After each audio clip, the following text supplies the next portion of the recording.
নমস্কার বন্ধুরা, স্বাগত জানাই তোমাদের আমার ইউটিউব চ্যানেলে। তো এই মুহূর্তে যে বিশেষ খবরটি তোমাদের সাথে শেয়ার করব সেটা হচ্ছে 2022-এ যারা টেট পাস করেছেন এবং যাদের ট্রেনিং রয়েছে সেই সমস্ত ক্যান্ডিডেটরা কিন্তু গতকালকেই একটি বেকার মেলা আয়োজন করেছিল কলকাতার বুকে, এবং সেখানে কিন্তু তারা বেশ জাঁকজমক করে সেই মেলাটি করেন। এবং সেখানে মেলা করার মূল উদ্দেশ্য ছিল প্রতীকীভাবে তাদের যে বেকার দশা সেই দশাটিকে তুলে ধরা, বা মুখ্যমন্ত্রী বেকারদের উদ্দেশ্যে যে ব্যঙ্গাত্মক বক্তব্যগুলো রেখেছিলেন, যে কাশফুল দিয়ে বালিশ বানিয়ে ব্যবসা করা যেতে পারে বা কচুরিপানা দিয়ে বাটি বানিয়ে ব্যবসা করা যেতে পারে, সেই ব্যঙ্গাত্মক কথাটির কত বড় কুফল তাদের জীবনে আজকে পড়েছে সেই বিষয়টাকে তুলে ধরার জন্য তারা একটি মেলার আয়োজন করে। এবং সেই মেলাটি কিছুটা অংশ যেটা বিভিন্ন নিউজ মিডিয়াতেও প্রকাশ পেয়েছিল সেটা তোমরা প্রথমে দেখে নাও। বিভিন্ন তারা পশরা সাজিয়ে বসেছে, সেখানে দাঁড়িয়ে একদিকে যেমন এখানে ছেলে রয়েছে তারা বিভিন্ন পেয়ারা মাথা থেকে শুরু করে বিভিন্ন সেগুলো তৈরি করছেন, এবং তার পাশাপাশি করছেন যে এখানে চপ শিল্প চপ ভাজন করা, এবং এই মুহূর্তে চপ ভাজা হচ্ছে। তো বন্ধুরা, এরপরে আমরা দেখতে পাই যে গত 11/2/2025 তারিখে অর্থাৎ গতকালকেই কিন্তু প্রাথমিক শিক্ষা পর্ষদের যিনি সচিব সেই রঞ্জন কুমার ঝা মহাশয় তিনি একটি প্রেস বিজ্ঞপ্তি জারি করেন, এবং সেখানে তিনি বলেন যে মহামান্য সুপ্রিম কোর্টে অন্যান্য অনগ্রসর শ্রেণী অর্থাৎ ওবিসি সংক্রান্ত মামলাটি বিচারাধীন থাকায় পশ্চিমবঙ্গ সরকারের বিদ্যালয় শিক্ষা অধিকার থেকে শ্রেণী ভিত্তিক শূন্য পদের সংখ্যা পাওয়া সম্ভব হচ্ছে না, ফলে পর্ষদ ও প্রাথমিক শিক্ষকের নিয়োগ সংক্রান্ত কোনো বিজ্ঞপ্তি প্রকাশ করতে পারছে না। সংশ্লিষ্ট দপ্তর থেকে শূন্য পদের সংখ্যা পাওয়া গেলেই এই নিয়োগ সংক্রান্ত বিজ্ঞপ্তি যথাসময়ে প্রকাশিত হবে। উল্লেখ্য, টেট নিয়োগের একটি অন্যতম সূচক মাত্র। নিয়োগের মোট 5টি সূচক রয়েছে, তার মধ্যে একটি সূচক হলো টেট। মোট 50 নম্বরের মধ্যে টেটের জন্য বরাদ্দ রয়েছে 5 নম্বর। তো এই খবরটা কিন্তু একটা অত্যন্ত পজিটিভ খবর, যে খবরটার মধ্যে দিয়ে কিন্তু তারা আইনিভাবে একটি প্রেস বিজ্ঞপ্তি প্রকাশিত করে তারা এই কথা বলে দিলেন যে ওবিসি মামলা মিটে গেলেই কিন্তু তারা একটি নিয়োগের বিজ্ঞপ্তি দেবেন। কিন্তু এক্ষেত্রে একটি কথা এই বিবৃতিতে তারা বলেছেন, সেটা হচ্ছে যে যথা সময়। এখন এই যথা সময়টা তাদের ঠিক কোন সময় হবে সেটা কিন্তু বলা মুশকিল। যথা সময় তাদের মনে হতে পারে যে মেটার পরে আরো 2 বছর পরে তাদের যথাসময় হবে, বা মনে হতে পারে যে মেটার পরে আরো 2 সপ্তাহের মধ্যেই তাদের যথাসময় হবে। সেটা তাদের অফিসিয়াল চিন্তা ভাবনার বিষয়, তারা নিজেরা সবাই মিলে আলোচনা করে অফিসিয়ালস যারা রয়েছে তারপরে সিদ্ধান্ত নেবে। তো তবুও বলা যায় যেটা একটা ভালো খবর। তারা যে চিন্তা ভাবনাটা করছেন যে মামলাটা মিটে গেলে একটা নিয়োগের ব্যবস্থা করবেন, সেটা খুবই ভালো। তার কারণ 2022 সালে যারা পাশ করেছেন অলরেডি কিন্তু 2025 সাল ধরলে প্রায় 3 বছর, যদিও 25 সাল সবে শুরু হলো। তো এই হচ্ছে বিষয়। এছাড়া 2016 সালের SLST যে 26,000 চাকরি বাতিল মামলা, তার পরিপ্রেক্ষিতে নিউজ মিডিয়াতে একটি খবর যেটা সম্প্রতি প্রচারিত হয়েছে বা ভাইরাল হয়েছে, সেই খবরটি তোমরা আগে দেখে নাও। নয়া তথ্য দিতে চায়, নয়া নথি দিতে চায় SSC, সুপ্রিম কোর্টে নয়া নথি দিতে চায় 26,000 চাকরি বাতিলে। প্রধান বিচারপতির কাছে আবেদন SSCর, কি নথি দিতে চায়, নতুন কি দিতে চায় জানবো প্রতিনিধি মৈত্রেয়ীর কাছ থেকে। কিছু জানা যাচ্ছে মৈত্রেয়ী?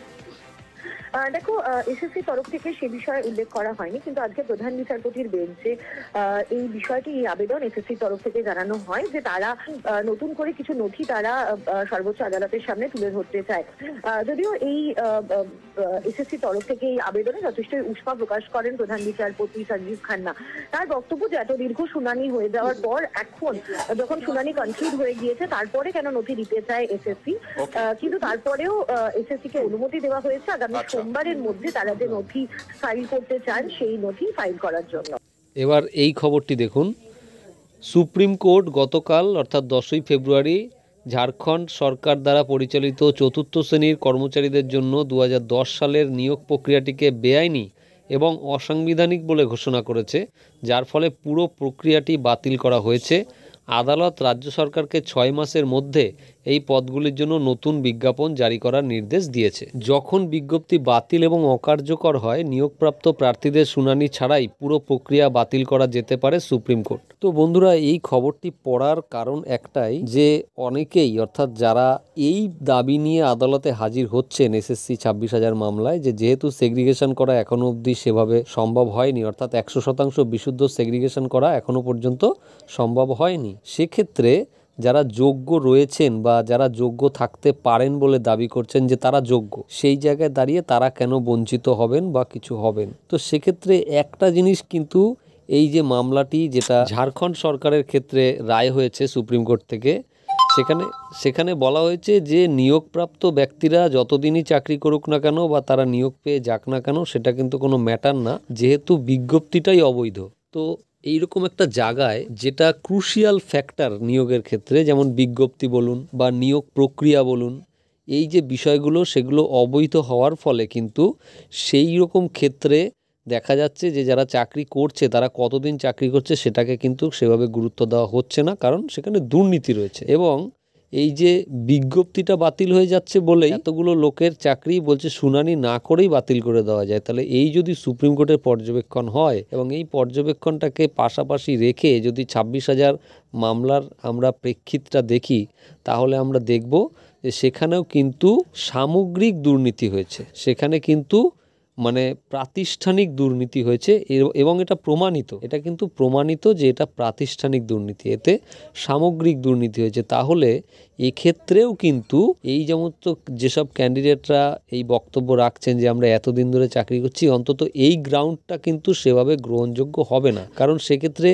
এই যে 10 তারিখেই যে মামলাটির রায় হয়েছে ঝাড়খণ্ডের মামলা, তার পরিপ্রেক্ষিতটাই কিন্তু মানে এভিডেন্স হিসেবে যথেষ্ট বা একটা মানে শো করার জন্য যথেষ্ট যে সেখানে তারাও এত বছর ধরে চাকরি করছিল গ্রুপ ডি কর্মী হিসেবে, কিন্তু শুধুমাত্র বিজ্ঞপ্তিটা বাতিল হয়ে যাওয়ার কারণে কিন্তু তাদের কোনো রকম শুনানি না করিয়েও চাকরি বাতিল করা যায়, এই রকম একটা মন্তব্য সুপ্রিম কোর্ট করেছে বা পর্যবেক্ষণ তারা রেখেছে। তো সেই জায়গায় দাঁড়িয়ে এই যে 26,000 চাকরি বাতিল মামলা, সেখানে এই যে মানবিকতার গ্রাউন্ড যে আমরা এতদিন ধরে চাকরি করছি, দুর্নীতি ইস্যুটা যদি বিচারপতি বড় করে দেখেন, সেক্ষেত্রে কিন্তু এই গ্রাউন্ড কোনো কাজে লাগবে না। তবে অনেকেই বলছেন যে এই যে 26,000 চাকরি বাতিল মামলা, সেখানে কেন অনেকে চাইছে যে চাকরি চলে যাক, কারণ এতগুলো ছেলে মেয়ের জীবন ক্ষতিগ্রস্ত হবে। এটা ঠিকই, যারা চাকরি করছেন, যারা এতদিন ধরে করেছেন, তারা যেভাবেই চাকরি পান না কেন তারা একটা ডিপেন্ডেন্ট হয়ে গিয়েছেন এবং এই মুহূর্তে চাকরিটা চলে যাওয়াটা সত্যিই কিন্তু খুব একটা কষ্টের জায়গা, কারণ তারা এর প্রতি ডিপেন্ডেন্ট হয়ে গেছিলেন বা তারা একটা হ্যাবিচুয়েট হয়ে গেছিলেন, এই চাকরিটা নিয়ে তারা অনেক স্বপ্ন দেখেছিলেন।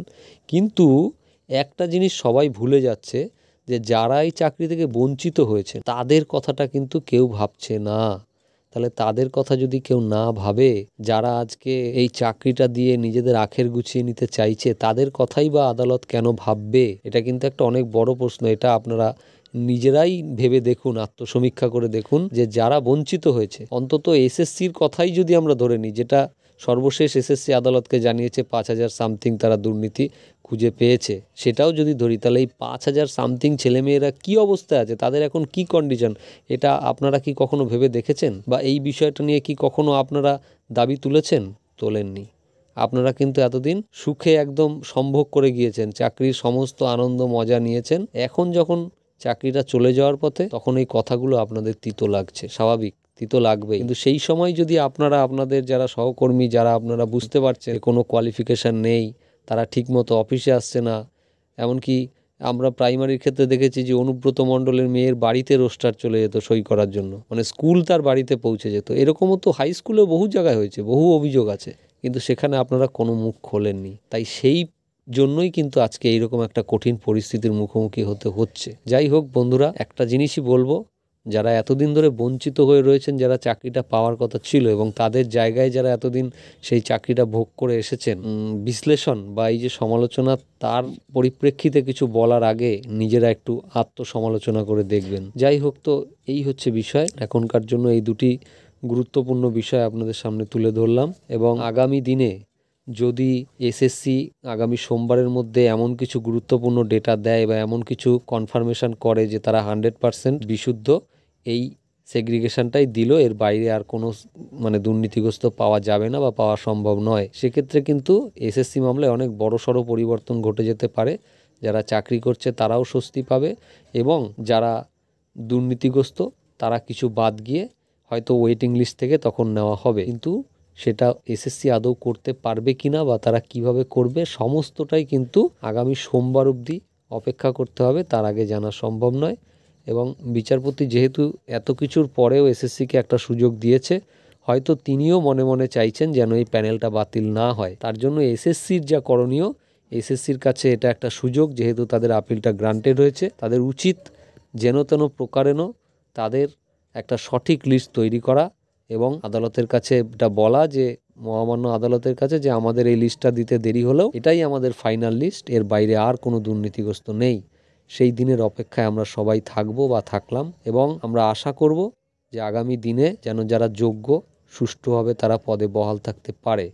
সবটাই নির্ভর করছে এসএসসির ওপরে। যদি এসএসসি এই বিষয়ে সহযোগিতা না করে বা ডকুমেন্ট দেওয়ার নাম করে শুধুমাত্র নামমাত্র কিছু ডকুমেন্ট দেয়, তাহলে কিন্তু তাদের লোক দেখানোর নাটকটা সবার সামনে চলে আসবে এবং আদালত যা করার, আদালত যা পদক্ষেপ নেওয়ার সেটা কিন্তু আদালত নেবে। তো যাই হোক বন্ধুরা, এখনকার জন্য এটুকুই রইল ভিডিওটি। সবাই ভালো থাকবেন, দেখা হচ্ছে আবার পরের ভিডিওতে। ধন্যবাদ।